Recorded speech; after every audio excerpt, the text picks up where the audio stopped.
سورة البقرہ آیت نمبر 200۔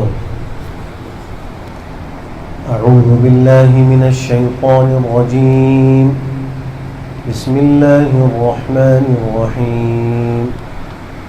فَإِذَا قَضَيْتُم مَّنَاسِكَكُمْ فاذكروا اللَّهَ كذكركم آباءكم أو أشد ذكرا، فمن الناس من يقول ربنا آتنا في الدنيا وما له في الآخرة من خلاق، ومنهم من يقول ربنا آتنا في الدنيا حسنة وفي الآخرة حسنة وقنا عذاب النار۔ پھر جب تم ادا کر چکو اپنے حج کے مناسک، پس اللہ کو یاد کرو جس طرح تم اپنے آبا و اجداد کو یاد کرتے ہو، بلکہ اس سے بھی زیادہ اللہ کو یاد کرو۔ آیت کے حصے میں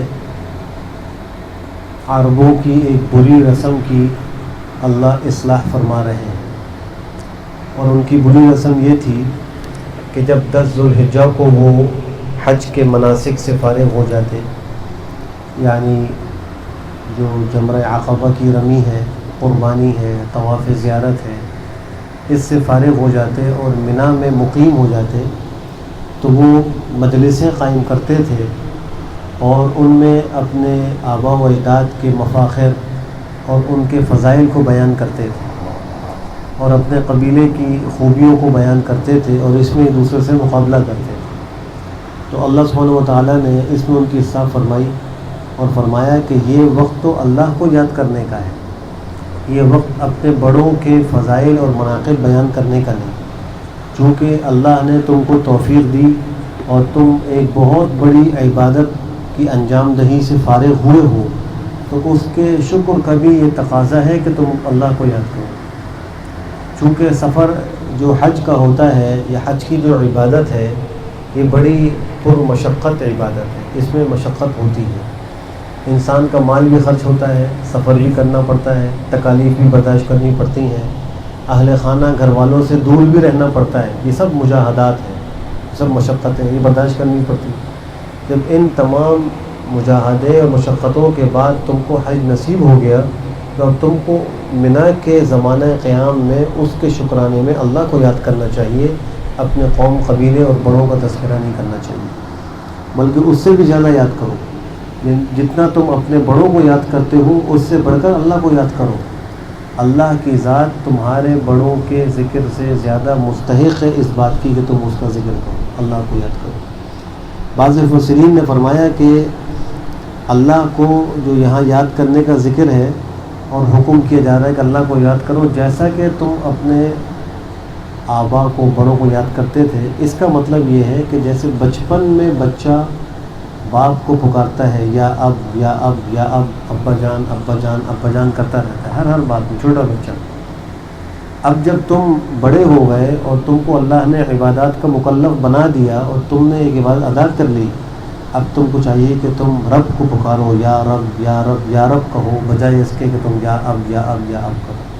اب یا رب کہنے کا موقع ہے، بلکہ بچے کو جتنی احتیاج بچپن میں اپنے باپ کی ہوتی ہے، بندے کو اللہ سے اس سے کئی گنا بڑھ کر زیادہ احتیاج ہے۔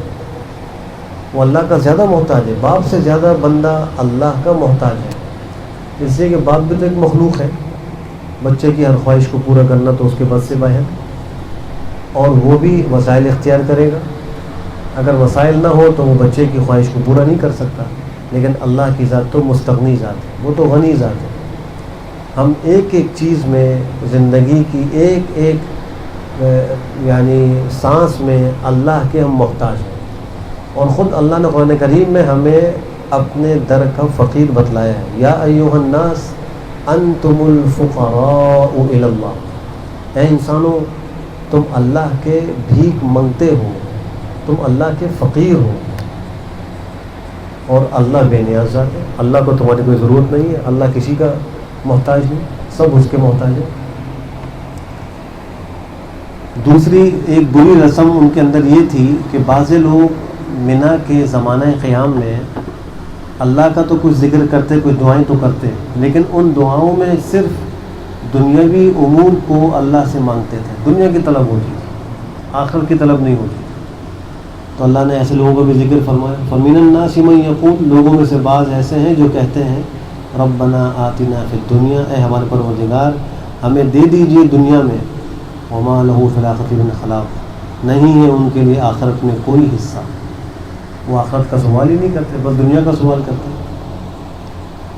یہ لوگ ایسے ہیں کہ صرف آتنا فی الدنیا کہتے ہیں، فی الدنیا حسنہ بھی نہیں کہتے ہیں. مفسرین نے نقطہ ذکر کیا ہے. نقطہ یہ ہے کہ ان لوگوں کو صرف اپنی خواہش کے پورا کرنے کا اہتمام ہے، چاہے حلال طریقے سے ہو یا حرام طریقے سے ہو، ان کے لیے اچھی ہو یا بری ہو، بس ہمارا مفاد حاصل ہونا چاہیے. جو دنیا پرست لوگ ہوتے ہیں ان کا خیال یہی ہوتا ہے. اور اس کے برخلاف اللہ کے نیک بندے، آخرت پر یقین رکھنے والے، ان کا کیا حال ہوتا ہے؟ فرمایا کہ ان میں سے بعض وہ ہیں جو کہتے ہیں اے ہمارے پروردگار ہمیں دنیا میں بھی بھلائی دے دیجیے اور آخرت میں بھی بھلائی دے دیجیے اور ہمیں آخرت کے جہنم کے عذاب سے بچائیے. وہ دنیا کی حسنہ بھی مانگتے ہیں اور آخرت کی حسنہ بھی مانگتے ہیں. اس دنیا میں رہنے کے لیے دنیا کی چیزوں کی ضرورت ہے. انسان اس کے بغیر جو ہے وہ زندگی گزار نہیں سکتا. بعض درویش اور فقیر ایسے گزرے ہیں اور ہر زمانے میں پائی جاتے ہیں، ان کا خیال یہ ہوتا ہے کہ ہمیں دنیا کی کسی چیز کی ضرورت نہیں، ہم تو بس اللہ سے دور لگا کر بیٹھے ہوئے ہیں، ہمیں آخرت کی فکر ہے. تو یہ سوچ بھی غلط ہے. اس دنیا میں اللہ نے انسان کو بھیجا ہے تو وہ دنیا کی چیزوں کو بھی محتاج ہے، تو اس کو چاہیے کہ دنیا کی بھی بھلائی کا اللہ سے سوال کرے. جیسے آخرت کی بھلائی کا وہ محتاج ہے، اس کا سوال کرتا ہے، تو ایسی دنیا کی بھلائی کا بھی سوال کرے.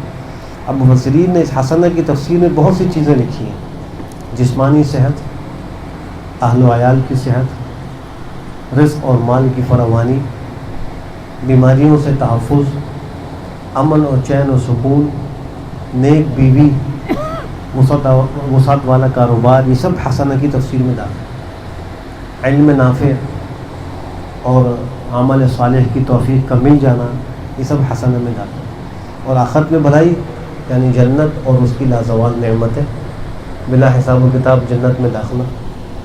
علماء نے فرمایا کہ قرآن کریم کی دعاؤں میں سب سے زیادہ جامع دعا یہ دعا ہے، ربنا آتنا فی الدنیا حسنہ وفی الآخرۃ حسنہ وقنا عذاب النار، اور ہمیں جہنم کے عذاب سے بھی بچا لیجیے. حضرت انس ابن مالک کے بارے میں آتا ہے جب بھی وہ دعا مانگتے تھے تو یہ دعا ضرور پڑھتے تھے، ضرور مانگتے تھے. اگر لمبی دعا مانگنے کا دل چاہ رہا ہے تو اس میں بھی اس کو ذکر کرتے ہیں. اور کبھی ارادہ ہوتا ہے کہ میں دعا مختصر کروں گا تو مختصر دعا میں بھی ضرور یہ دعا مانگتے ہیں. تو ہمیں بھی چاہیے اگر ہم کبھی مختصر دعا کرنے کا ارادہ کریں تو اس دعا کا ضرور اہتمام کریں. بڑی جامع دعا ہے. اور احادیث کی دعاؤں میں محدثین فرماتے ہیں سب سے جامع دعا ہے اللہم انی اسألک من خیر ما سألک منہ عبدک و نبیک محمد صلی اللہ علیہ وسلم وأعوذ بك من شر ما استعاذ منه عبدك ونبيك محمد صلى الله عليه وسلم وأنت المستعان وعليك البلاغ ولا حول ولا قوة إلا بالله. احادیث کی دعاؤں میں سب سے جامع دعا یہ دعا ہے. اس میں تمام خیر کی دعا آ گئی، تمام شر کی حفاظت کی دعا بھی آ گئی. اولئک لهم نصیب مما کسبوا واللہ سریع الحساب. یہی لوگ ہیں ان کے لیے حصہ ہے اس وجہ سے کہ جو انہوں نے کیا، جو نیک اعمال دنیا میں کمائے ان کو آخرت میں اس کا حصہ اور ثواب ملے گا. واللہ سریع الحساب، اور اللہ بہت جلد حساب لینے والا ہے. اس کے دو مطلب ذکر کیے مفسرین نے. ایک مطلب یہ ہے کہ اللہ بہت کم وقت میں ساری مخلوق کا حساب مکمل کر لے گا. جیسا کہ بعض حدیث میں آتا ہے کہ صبح صادق کے بعد جو طلوع شمس ہو جاتا ہے تو طلوع شمس سے لے کر جو زوال تک کا وقت ہے، نصف النہار تک کا وقت ہے، اس وقت کے درمیان میں جتنا وقت ہے اللہ اتنے حصے میں اولین و آخرین کے حساب سے فارغ ہوں گے. اور یہ بھی ایک تمثیل ہے، ورنہ اللہ تو اس کا بھی محتاج نہیں. تو ایک سمجھانے کے لیے کہ اللہ بہت جلدی حساب لے لے گا. مخلوق کے لیے تو وہ 1000 سال کا دن ہوگا، بعضوں کے لیے 500 سال کا دن ہوگا، لیکن اللہ کے لیے تو اس کی کوئی حیثیت ہی نہیں. دوسرا مطلب یہ ذکر کیا ہے کہ حساب کا وقت جلد آنے والا ہے، یعنی قیامت جلد آنے والی ہے۔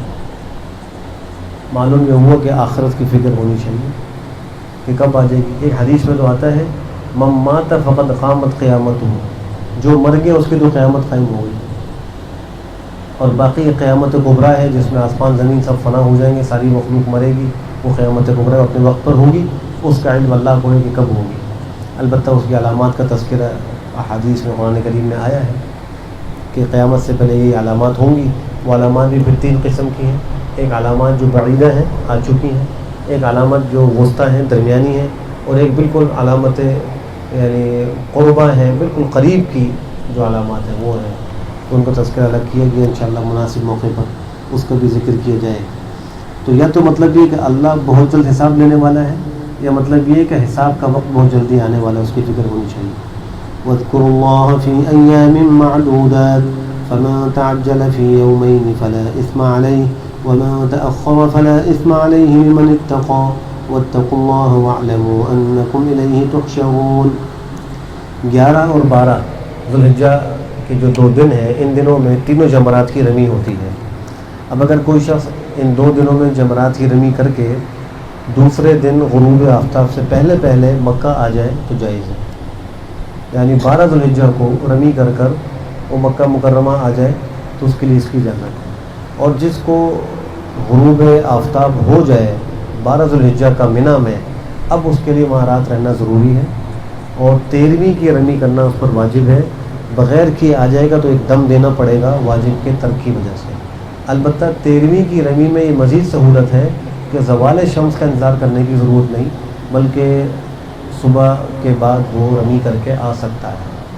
بس صبح ہو جائے تو وہ رمی کر کے آ جائے، زوال کا انتظار نہ کرے، ورنہ جو پچھلے دنوں کی رمی تھی ان میں زوال کے بعد رمی کا حکم ہے، زوال سے پہلے رمی کا حکم نہیں ہے۔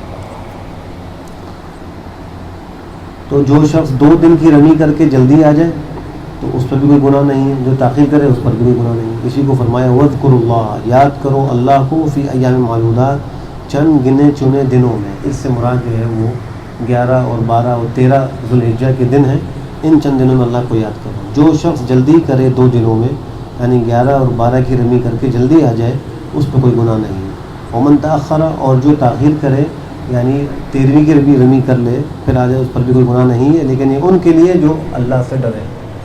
جو اللہ سے نہیں ڈرتا اس کے لیے تو جلدی اور تاخیر دونوں برابر ہے، جو ڈرتا ہے اس کو اس پر ثواب ملے گا۔ البتہ 13ویں کی رمی کر آنا افضل ہے۔ جائز تو یہی ہے کہ 12 کی رمی کر کے غروب آفتاب سے پہلے مکہ لوٹ جائے، یہ بھی جائز ہے، لیکن افضل بہرحال یہ ہے کہ وہ وہاں رکے، قیام کرے اور 13ویں کی بھی رمی کر آئے۔ واتقوا اللہ، آخر پھر فرمایا اللہ سے ڈرو اور جان لو بے شک تم اسی کی طرف جمع کیے جاؤ گے، تمہارا حشر اللہ کی طرف ہوگا، وہاں جمع کیے جاؤ گے۔ حج کے احکام کے تذکرے میں آخر میں تقوی کا حکم دیا۔ علماء نے ذکر کیا جب حاجی حج کر آتا ہے، حدیث شریف کی روح سے وہ گناہوں سے ایسا پاک و صاف ہو جاتا ہے جیسا وہ آج ہی پیدا ہوا ہے، بچہ پیدا ہو کوئی گناہ نہیں ہوتا، ایسے ہی حاجی۔ اب اس کا کام کیا ہے کہ وہ بقیہ زندگی جو ہے وہ گناہ سے بچ کر گزارے، اور حج کے قبول ہونے کی علامت بھی یہ ذکر کی ہے، جو حج کر آیا اس کا حج قبول ہے یا نہیں ہے، اس کی علامت کیا ہوگی؟ فرمایا کہ جب حج کر کے آئے تو دنیا سے بے رغبتی اور آخرت کی فکر زیادہ ہو تو اس کا حج قبول ہے، معاصی سے بچنا نصیب ہو جائے، آخرت کی فکر ہوگی تو معاصی سے بچنا نصیب ہوگا، اور آخرت کی فکر نہیں ہوگی تو گناہ ہوگا۔ تو جو جس کے اندر یہ 2 چیزیں پیدا ہو جائیں تو یہ علامت اس بات کی کہ اس کا حج قبول ہوگا۔ اور اگر وہ حج سے آنے کے بعد ویسے ہی نافرمانی نہیں گزار رہا ہے تو اس کا حج کوئی قبول نہیں ہوا، کہ اس حج سے کوئی اثر ہی نہیں ہوا، اس لیے کہ اس سے تو حج کے دنوں میں بیت اللہ کے سامنے، میزاب رحمت کے قریب، ملتزم کے سامنے، روضہ رسول پر، مطاف میں، مقام ابراہیم کے پیچھے، جگہ جگہ اللہ سے معاہدے کہ اللہ آئندہ گناہ نہیں کروں گا، معاف کر دیں، پچھلا معاف کر دیں، آئندہ نہیں کروں گا، وعدہ کرتا ہوں۔ سارے وعدے کر آیا اور اپنے وطن پہنچنے کے بعد سب کو بھلا بیٹھا، تو اس کا حج کیا قبول ہوا؟ قبول تو اس کا ہوگا جس کو وہ وعدے یاد رہے، جو توبہ کر آیا اس کو یاد رہے، اس کا حج قبول ہے۔ ایک بزرگ وہ فرماتے ہیں کہ میں حج کر آیا، آنے کے بعد میرے دل میں ایک گناہ کا وسوسہ پیدا ہوا، خیال پیدا ہوا، تو جیسے ہی وسوسہ پیدا ہوا غیب سے آواز آئی کہ تم حج کر کے نہیں آئے، کہ تم حج کر کے نہیں آئے، بس یہ آواز آئی اور وہ وسوسہ میرے دل سے نکل گیا۔ مطلب یہ حاجی حج کر کے آ گیا تو اب اس کی فکر یہ ہونی چاہیے کہ میں نے گناہ نہیں کرنا، اور اس فکر کے بعد پھر کبھی گناہ ہو جائے تو فوراً توبہ کرے۔ یعنی زندگی میں تبدیلی آنی چاہیے۔ اگر حج سے پہلے کی زندگی اور حج کے بعد کی زندگی میں کوئی فرق نہیں آیا تو یہ اس کا حج تو اس کے لیے زیادہ کارآمد نہیں ہوا، مفید ثابت نہیں ہوا۔ حج کے بعد تو زندگی میں زمین آسمان کا فرق آنا چاہیے، نمازوں کا اہتمام بڑھنا چاہیے، تلاوت زیادہ ہونی چاہیے، تقویٰ زیادہ آنا چاہیے۔ اگر ان سب میں کمی ہوئی ہے اور کوئی بہتری نہیں ہوئی تو اس کو حج کا ثمرہ حاصل نہیں ہے۔ علامہ جامی رحمہ اللہ، عبد الرحمن جامی بہت بڑے اللہ والے گزرے ہیں، ان کے ایک مرید تھے، انہوں نے اپنے شیخ سے یہ بات کہی کہ حج سے پہلے میں جب جاتا تھا مجھے اپنے سر کے اوپر ایک نور محسوس ہوتا تھا، لیکن جب سے میں حج کر کے آیا ہوں مجھے وہ نور نظر نہیں آ رہا۔ وہ عبادت کا نور تھا، تقویٰ اور طہارت کا نور تھا۔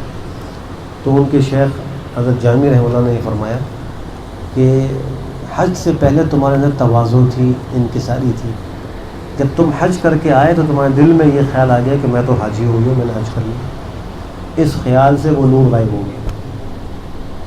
کبھی کبھی انسان کا دل نفس یہ خیال پیدا کرتا ہے تم نے تو اتنے حج کر لی، اس سے ایک بڑائی سی آتی ہے میں نے تو اتنے حج کیے۔ الذکی بن تھانوی رحمہ اللہ نے فرمایا کہ ایک حاجی صاحب نے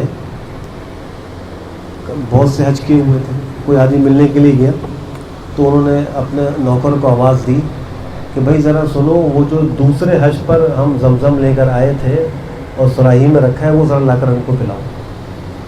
تو حضرت تھانوی فرماتے ہیں کہ اس ظالم نے اپنے دونوں حج 2 جملوں میں فارغ کر دی۔ دوسرے حج میں جو زمزم ہم لے کر آئے تھے وہ ان کو پلاؤ، تو یہ دوسرے کا لفظ وہ ہے، وہ یہ جتانا چاہ رہا ہے کہ میں نے اتنے حج کر لیے، اس جتانے سے فرمایا کہ دونوں حج ہی اس نے ضائع کر دیے، ریاکاری ہوگی۔ اس لیے حاجیوں کو اس میں بہت اہتمام کرنا چاہیے۔ وَمِنَ النَّاسِ مَن يُعْجِبُكَ قَوْلُهُ فِي الْحَيَاةِ الدُّنْيَا وَيُشْهِدُ اللَّهَ عَلَى مَا فِي قَلْبِهِ وَهُوَ أَلَدُّ الْخِصَامِ۔ پیچھے بھی 2 قسم کے لوگوں کا تذکرہ ہوا، ایک دنیا پرست اور ایک مخلص بندے۔ دنیا پرست صرف اللہ سے دنیا مانگتے ہیں، مخلص بندے دنیا کی بھی بھلائی مانگتے ہیں، آخرت کی بھلائی بھی مانگتے ہیں، اور جہنم کی پناہ بھی اللہ سے طلب کرتے ہیں۔ یہاں بھی 2 قسم کے لوگوں کا تذکرہ ہے، ایک وہ جس کے دل میں نفاق ہے اور ایک وہ جو پکا مخلص ہے۔ جو منافق ہے اس کا حال کیا ہے؟ مفسرین نے لکھا ہے کہ ایک منافق تھا، اخنس بن شریق اس کا نام ہے۔ وہ جب آپ حضرت السلام کی خدمت میں آتا تو وہ بڑی میٹھی بولی بولتا اور بہت ہی محبت کا اظہار کرتا کہ اللہ نے ہم پہ بڑا فضل فرمایا کہ آپ جیسے پیغمبر اللہ نے ہم پر مبعوث کر دیے، ہمیں عطا کر دیے، اور ہم آپ کی مجلس میں ہوتے ہیں، ہمیں اتنا مزہ آتا ہے اور ہم آخرت کو یاد کیے ہوئے، اس قسم کی باتیں کرتا تھا۔ تو آپ کو اس کی باتوں سے خوشی بھی اچھی لگتی تھی، باتیں خوشی ہوتی تھی۔ اور جب وہاں سے باہر نکل کے جاتا، مسلمانوں کے کھیت پر سے گزر ہوتا تو جہاں وہ گٹر لگاتے ہیں کسان کھیت کاٹنے کے بعد بھوسے کے گٹر بنا کر لگا دیتے ہیں، تو ان کو آگ لگا دیا کرتا تھا۔ اور جہاں کہیں مسلمانوں کے کوئی مویشی جانور دیکھے تو کسی کے جو ہے پیر کاٹ دیے، کسی کو ذبح کر دیا، فساد مچاتا وہ گھر چلے جاتا۔ لوگ کہتے ہیں کہ بھائی یہ کیا کرتے ہو، اللہ کے نبی کی مجلس میں جاتے ہو تم بڑی محبت کا اظہار کرتے ہو اور بہت دعوے کرتے ہو، باہر نکل کے یہ کرتے ہو۔ تو وہ کہتا ہے خاموش ہو جاؤ، میری مرضی جو چاہوں کرو۔ اللہ نے اس کے بارے میں فرمایا لوگوں میں سے بعض وہ ہیں کہ اس کے بعد دنیا کی زندگی میں آپ کو بڑی اچھی لگتی ہے، دنیا کی زندگی میں اس کا قول آپ کو بڑا پسند آتا ہے، اور وہ اللہ کو گواہ بناتا ہے اس پر جو اس کے دل میں ہے۔ وہ قسم کھا کر کہتا ہے خدا کی قسم میں تو آپ کا سچا عاشق ہوں اور مجھے آپ سے بڑی محبت ہے، قسمیں کھاتا ہے۔ اللہ فرماتا ہے وہ الد الخصام، حالانکہ وہ سخت جھگڑالو ہے، سخت جھگڑنے والا ہے۔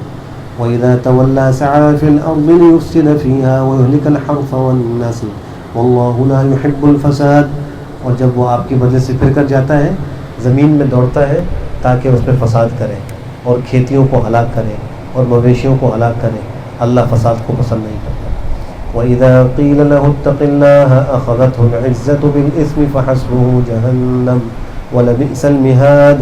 اور جب اس سے کہا جاتا ہے اللہ سے ڈرو تو اس کو نخوت گناہ پر آمادہ کر دیتی ہے، دل کے اندر کبر بڑائی ہے، وہ اس کو گناہ پر آمادہ کرتی ہے، مسلمانوں کے اموال کو نقصان پہنچاتا ہے، نفاق کرتا ہے، زمین میں فساد مچاتا ہے، وہ پھرتا ہے۔ فحسبہ جہنم، اللہ فرما رہا ہے اس کو تو جہنم کافی ہے، جہنم اس کے لیے بطور سزا کے کافی ہے، اس کو پتہ لگ جائے گا، اور وہ بہت ہی برا ٹھکانہ ہے، بہت ہی برا بچھونا ہے۔ دوسری قسم کے پکے مسلمان ہیں، روایات میں آتا ہے کہ حضرت صہیب رومی ایک مشہور صحابی ہے، وہ روم کے رہنے والے نہیں تھے، وہ ایک قبیلہ ہے عرب کا، اس کے جو ہے وہ ایک فرد تھے، لیکن ان کو کچھ لوگوں نے پکڑا، غلام بنایا اور جا کے روم کے علاقے میں فروخت کر دیا، تو بہت زمانہ انہوں نے روم میں گزارا، تو وہ رومی کے لقب سے مشہور ہو گئے۔ یہ باہر سے آئے، مسلمان ہوئے، مکہ مکرمہ میں رہتے تھے، مہاجرین میں سے۔ جب ان کی ہجرت، انہوں نے دیکھا کہ آپ صلی اللہ علیہ وسلم نے ہجرت فرما لی، صدیق اکبر بھی تشریف لے گئے، عمر فاروق بھی تشریف لے گئے، تو ان کا دل وہاں نہیں لگتا تھا۔ انہوں نے بھی اپنا تیرکش اٹھایا، کمان اٹھائی، تلوار لی، سواری لی اور نکل گئے۔ ایک مشرکین کو جاتے ہوئے دیکھا تو اس نے دیگر لوگوں کو غیرت دلائی کہ تم لوگ بڑے بے غیرت ہو گئے، یہ باہر سے آیا، یہاں آباد ہوا، زمینیں بنائی، اب کتنا آرام سے نکل کے باہر جا رہا ہے، واپس جا رہا ہے، سب کو روکنے والا ہی نہیں ہے۔ مشرکین آگے بڑھے، انہوں نے ان کا راستہ روک لیا، ایک پہاڑی پہ چڑھ گئے، انہوں نے چڑھ کر کہا کہ دیکھو تم جانتے ہو میں بڑا مشہور تیر انداز ہوں، میرے پاس یہ تیرکش میں تیر ہے، جب تک تیر باقی ہیں تم میں سے کوئی میرے قریب نہیں آ سکتا، میرا نشانہ اتنا پکا ہے کہ 100 تیر ماروں تو 100 آدمیوں کو لگیں گے، ایسے پکے تیر انداز تھے، اور جب تیر ختم ہو جائیں گے تو میں تلوار سے مقابلہ کروں گا، میں اتنی آسانی سے تم کو پکڑا ہی نہیں دوں گا۔ ہاں میں تم سے ایک معاملہ کرتا ہوں، تمہارا مسئلہ مال ہی کا ہے، میری ساری جائیداد تم لے لو، میں تمہیں چھوڑ کے دیتا ہوں، تو میں دے کے جاتا ہوں، میں جا رہا ہوں۔ انہوں نے کہا کہ ہاں ٹھیک ہے، ہم اس پر راضی ہیں۔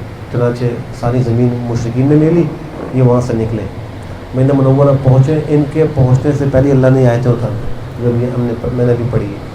جب آپ وہاں پہنچے تو آپ صلی اللہ علیہ وسلم نے فرمایا ربح ابا یحییٰ، ربح ابا یحییٰ، ابو یحییٰ کی کنیت ہے کہ ابو یحییٰ کی تجارت بڑی سودمند ہوئی، بڑی فائدہ مند ہوئی اس کی تجارت، کہ انہوں نے اپنا دین بچایا، ہجرت کی اور مال قربان کیا، گویا اللہ سے ایک تجارت کی، اللہ سارا مال آپ کی راہ میں دیتا ہوں، دین کی خاطر دیتا ہوں، دین بچانے کے لیے ہجرت کر رہا ہوں، آپ نے ہجرت کو فرض کیا، تو آپ نے ان کے لیے بہت زیادہ حوصلہ افزائی کلمات ارشاد فرمائے۔